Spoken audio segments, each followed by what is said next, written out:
अस्सलाम वालेकुम dear students. मैं हूं आपका अपना ट्यूटर हज़रत बिलाल। और आज हम ऑसिलेशंस के इस चैप्टर में ऑसिलेशंस से रिलेटेड या ऑसिलेटरी मोशन से रिलेटेड जो टर्म्स हैं उनके बारे में डिस्कशन करेंगे। इससे पहले लेक्चर में हमने ऑसिलेशंस के बारे में या ऑसिलेटरी मोशन के बारे में डिटेल से डिस्कशन की थी।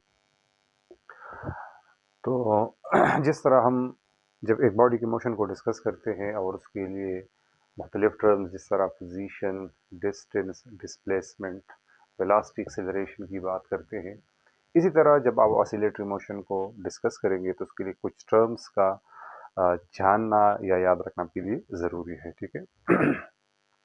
तो बुक में मुख्तलिफ टर्म्स डिस्कस हुए हैं, जिनमें से जो पहला टर्म है ऑसिलेटरी मोशन से रिलेटेड वो है वाइब्रेशन या साइकिल से क्या मुराद है।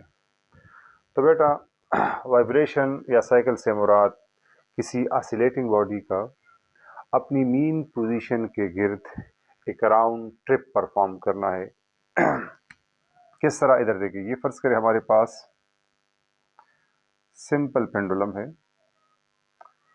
और इस सिंपल पेंडुलम में ये जो बॉब है, अगर हम इसको थोड़ा सा डिस्प्लेस करके यहाँ पे लेके हम आए हैं, अगर मैं इसको इनिशियल पोजीशन मान लूँ,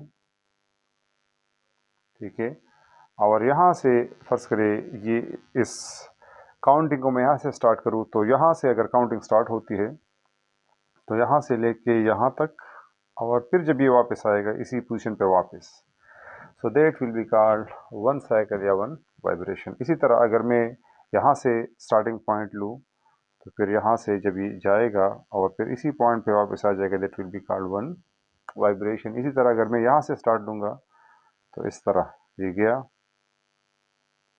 फिर इस तरह चला गया और फिर लास्ट में यहाँ पर पहुँच गया। Now that will be called one vibration या one cycle. So one complete round trip of vibrating body about its mean position, that will be called one cycle या वन वाइब्रेशन। ठीक है। टाइम पीरियड से क्या मुराद है? Next term जो है वो है टाइम पीरियड। टाइम पीरियड से मुराद जब ये जो ऑसिलेटिंग बॉडी है ये वन वाइब्रेशन या वन साइकिल कितने टाइम में कंप्लीट करती है, तो उस टाइम को हम क्या कहते हैं? उसको हम टाइम पीरियड कहते हैं। The time taken by oscillating body to complete one cycle या one vibration, so that time interval in which a body completes one vibration, that will be called its time period। Time period को capital T से represent किया जाता है, क्योंकि time है तो उसका ऐसा यूनिट जो है वो सेकंड हम लेते हैं। ठीक है। जो नेक्स्ट टर्म है वो है फ्रीक्वेंसी। अक्सर हम जो वाइब्रेटिंग बॉडी है उसके लिए फ्रीक्वेंसी की बात करेंगे। जिस तरह ट्यूनिंग फॉर्क हम कहते हैं कि इसकी फ्रीक्वेंसी किसी की 128 है तो किसी की 256 हर्ट्ज है। मुख्तलिफ फ्रीक्वेंसी के ट्यूनिंग फॉर्क आप लेबॉर्ट्री में देखते हैं। फ्रीक्वेंसी क्या है? फ्रीक्वेंसी है द नंबर ऑफ वाइब्रेशंस पर सेकेंड। कोई बॉडी एक सेकेंड में कितनी वाइब्रेशंस कंप्लीट करती है, that is called its frequency. एक बॉडी है जो कि एक सेकंड में 10 चक्कर कंप्लीट करती है, राउंड ट्रिप कंप्लीट करती है, तो उसकी फ्रीक्वेंसी 10 हर्ट्ज होगी। इसी तरह अगर कोई बॉडी है जो एक सेकंड में 50 साइकिल्स कंप्लीट करे, तो उसको हम कहते हैं इसकी फ्रीक्वेंसी कितनी है? 50 हर्ट्ज या 50 साइकिल्स है। ठीक है। इसको हम इस तरह भी डिस्कस कर सकते हैं, it is the reciprocal of time period. देखिए रेसिप्रोकल किस तरह है। टाइम पीरियड के केस में आपने कहा था कि एक साइकिल कितने टाइम में कंप्लीट होता है।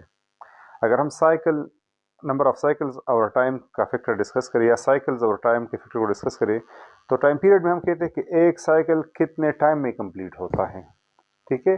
जबकि इसमें एक साइकिल फिक्स्ड है, जबकि टाइम आप वेरी करते हैं। एक साइकिल को कंप्लीट करने के लिए कितना वक्त दरकार है, that is called time period. Frequency उसके अपोजिट है। फ्रीक्वेंसी में कहते हैं कि एक सेकंड में एक बॉडी कितनी इर्तियाशात या कितनी वाइब्रेशंस कंप्लीट करती है। तो अब इसमें आपने टाइम को फिक्स किया कि एक सेकंड में द नंबर ऑफ साइकिल्स, तो इस वजह से मैं कहती है आपस में क्या है, ये रेसिप्रोकल है। जो फ्रीक्वेंसी है इसको स्मॉल एफ से रिप्रेजेंट किया जाता है और इसकी जो इसके लिए सही यूनिट क्या है, वो हर्ट्ज है। 1 हर्ट्ज जो है वो 1 साइकिल पर सेकंड के बराबर है। अगर मुझसे कोई पूछे कि फ्रीक्वेंसी एक बॉडी की है 150 हर्ट्ज, इसका मतलब है कि इस बॉडी ने 150 साइकिल्स कंप्लीट किए हैं कितने टाइम में? 1 सेकंड में, तब इसकी फ्रीक्वेंसी क्या होगी, वो 150 हर्ट्ज होगी। मैथमेटिकली जनरल फार्मूला फ्रीक्वेंसी का है, is equal to n by T. Here n represent the number of cycles, t for the time.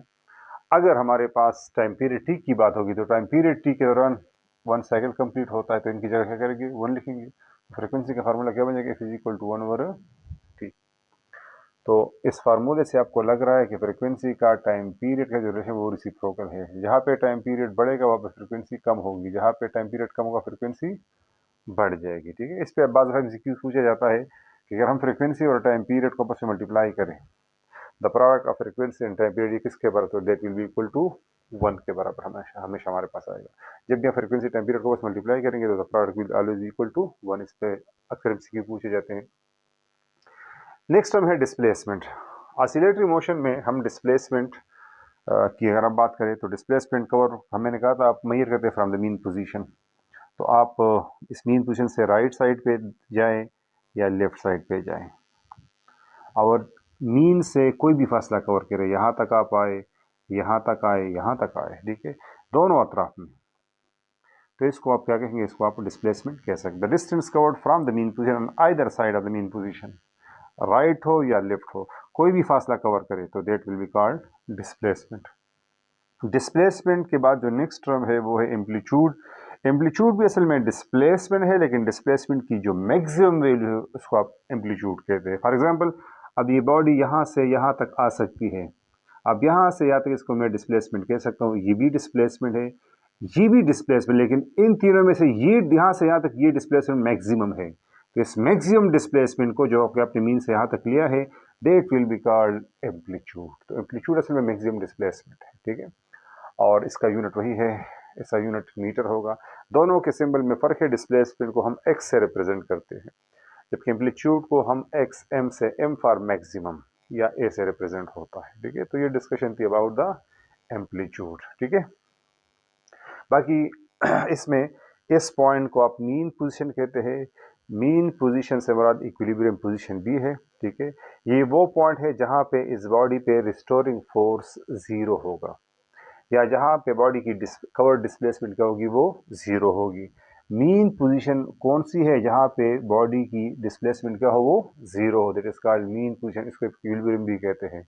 इस पॉइंट पे ऑसिलेटिंग बॉडी पे रिस्टोरिंग फोर्स की वैल्यू हमेशा के लिए क्या होगी, वो जीरो होगी, याद रखिए। ठीक है, ये जो पॉइंट है ये और ये, इसको हम मानते हैं कौन सा पोजीशन, एक्सट्रीम पोजीशन। कौन सा, एक्सट्रीम, एक्सट्रीम पॉइंट है, एक्सट्रीम पोजीशन। एक्सट्रीम पोजीशन वो होता है जहां पे डिस्प्लेसमेंट हमारे पास होगी मैक्सिमम, क्या होगी, मैक्सिमम। तो मैक्सिमम डिस्प्लेसमेंट वाले पॉइंट को हम क्या कहते हैं, एम्पलीट्यूड कहते हैं। तो एक्सट्रीम पोजीशन जहां पे डिस्प्लेसमेंट मैक्सिमम हो, या जहां पे बॉडी पे लगने वाली रिस्टोरिंग फोर्स की वैल्यू क्या हो, वो मैक्सिमम हो। ये मैक्सिमम है तो डिस्प्लेसमेंट भी क्या होगी, वो मैक्सिमम हो। तो इस पॉइंट को हम क्या कहते हैं, एक्सट्रीम पोजीशन कहते हैं। ठीक है, तो बाज़ दफ़ा आपसे पूछ सकते हैं कि मीन पोजीशन पे रिस्टोरिंग फोर्स करते एक्सट्रीम पे, तो मीन पे चूंकि डिस्प्लेसमेंट जीरो है तो रिस्टोरिंग फोर्स भी जीरो होगी, जबकि एक्सट्रीम पे चूंकि डिस्प्लेसमेंट मैक्सिमम है तो रिस्टोरिंग फोर्स भी क्या होगी, मैक्सिमम होगी। ठीक है, तो ये बेटा कुछ टर्म्स है जो कि ऑसिलेटरी मोशन से रिलेटेड है। ठीक है, इन टर्म्स को अगर आप समझ गए हैं तो इसके आगे फिर आप सिंपल हार्मोनिक मोशन को इजीली समझ सकते हैं। ठीक है, तो उस टॉपिक को इंशाल्लाह हम नेक्स्ट लेक्चर में डिस्कस करेंगे।